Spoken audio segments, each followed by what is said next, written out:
তো ভাই ওয়েলকাম সবাইকে নিউজ ভার্সের একটা নতুন এপিসোডে। আমি Arka, welcome to the new video. আজকের প্রথম নিউজ, অক্ষয় কুমার আর তার টিম ভূত বাংলার সেকেন্ড শিডিউল স্টার্ট করতে চলেছে মুম্বাইয়ে। এখানে ড্রামাটিক হরর সিন শ্যুট হবে, আর এই সিনের জন্যই মেকার্সরা গুরগাঁওয়ের রয়্যাল প্যামে একটা হন্টেড ম্যানশন তৈরি করেছে, যেখানে এই মুভির মোস্ট ইন্টেন্স সিন শ্যুট হবে। By the way, Akshay Kumar এই মুভিতে একজন ম্যাজিশিয়ানের রোলে থাকবে, যে সুপার ন্যাচারাল ইভেন্টের মধ্যে ফেঁসে যাবে, আর তারপরই হবে একটা আনএক্সপেক্টেড টুইস্ট। আর এই মুভিতে শুধু অক্ষয় কুমারই থাকছে না, সাথে থাকছে তাব্বু, ওয়ামিকা গিব্বি, রাজপাল যাদব আর পরেশ রাওয়াল। নেক্সট নিউজ, অজয় দেবগন তার টুইটার অ্যাকাউন্টে পোস্ট করেছে তার মুভি শয়তানের 1 বছর কমপ্লিট হওয়া নিয়ে।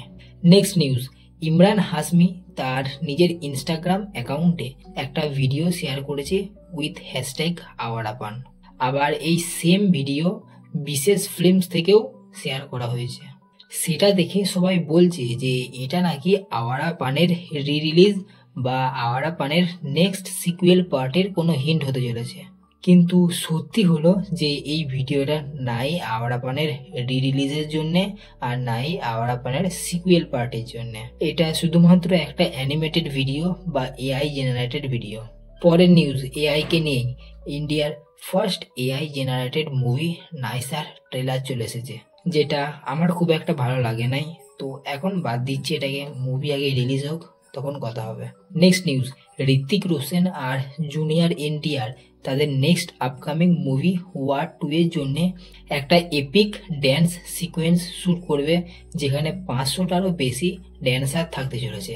আর এর শ্যুট টানা 6 দিন ধরে চলতে থাকবে, আর এটা কোরিওগ্রাফি করবে বস্কো মার্টিন, আর এই গানের লিরিক্স দিতে চলেছে আমাদের প্রীতমদা। পরে নিউজ, সিকান্দার রিলিজ হওয়ার আগেই 165 কোটি টাকা কামিয়ে নিয়েছে, যেখান থেকে মুভির 80% প্রোডাকশন কস্ট তো রিকভার হয়ে গেছে।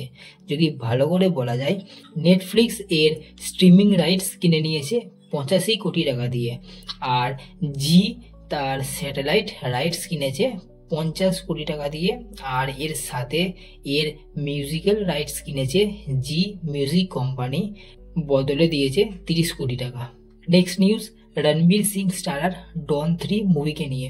মুভির লিড হিরোইন কিয়ারা আডবাণী এখান থেকে বেরিয়ে গেছে, আর তার বদলে ফারহান আখতার এখন কৃতি সেনানের দিকে দেখছে।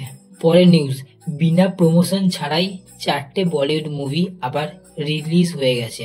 Kangana Ranaut starrer Queen, Ranveer Singh starrer Lootera, Alia Bhatt starrer Highway, আর অক্ষয় কুমার আর ক্যাটরিনা ক্যাফ স্টারার নমস্তে লন্ডন। আবার রিমার্স উঠছে নাকি সালমান খানের বজরঙ্গি ভাইজান মুভিও নাকি রিলিজ হবে। নেক্সট নিউজ আর আজকের শেষ নিউজ, তুম্বার আর ক্রেজি রেসপন্স পাওয়ার পর সোহম শাহ এখন জানিয়েছে যে তার কাছে তুম্বার 2 প্রডিউস করার জন্য অনেক প্রোডাকশন কোম্পানি আসছে। এমনকি কয়েকটা প্রোডাকশন কোম্পানি নাকি তাকে 100 কোটি টাকা পর্যন্ত অফার করেছে। তো আজকের নিউজ এতটা পর্যন্তই, আবার দেখা হচ্ছে নেক্সট ভিডিওতে। বাই, সাবস্ক্রাইবটা করে দাও।